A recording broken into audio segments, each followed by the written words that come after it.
So state is a political association, and for association for him, so I just want to list all the things he has mentioned. Association is a collectivity,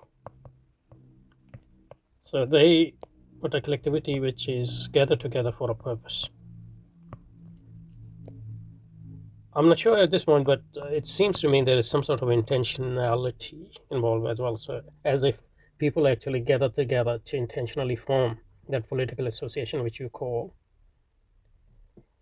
state. Because one thing probably you differentiate, what differentiates society from association is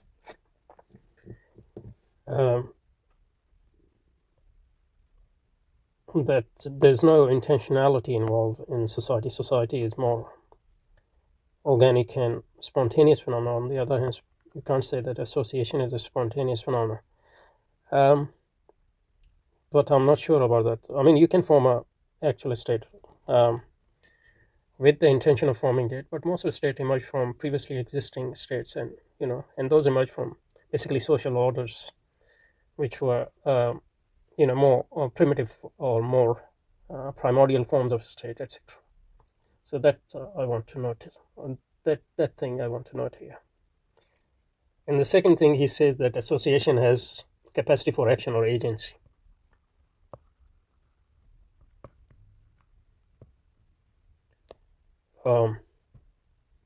Agency, capacity for action.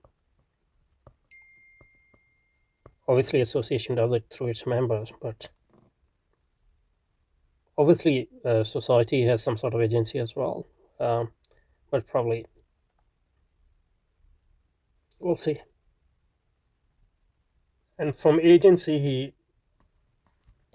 derived the premise that because it is a collectivity, so a collectivity which has agency, therefore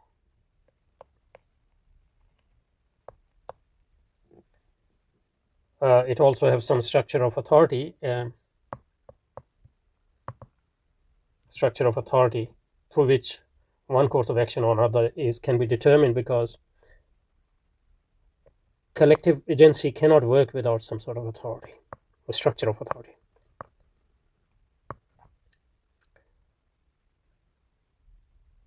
Or at least we can claim that, I think more appropriate claim would be to say that it cannot work, it cannot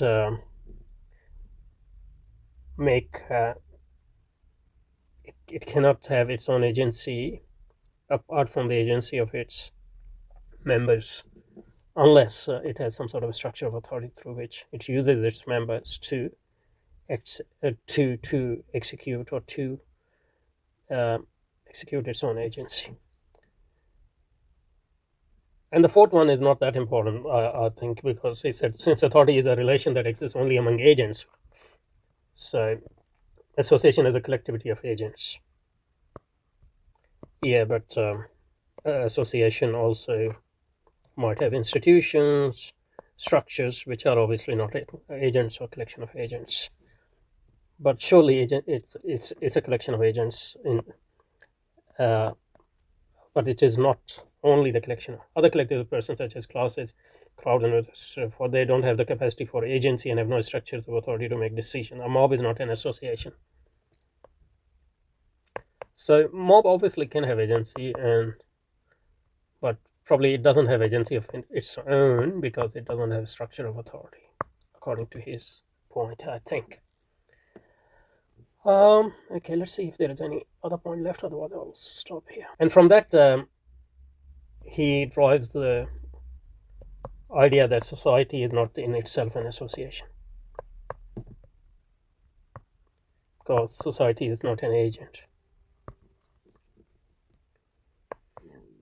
But society can establish its own association through which it can use its agency, or society can have a hierarchical structure in which. So I'm not sure at this point whether this is a good point, but we'll stop here and we'll take this point again next time.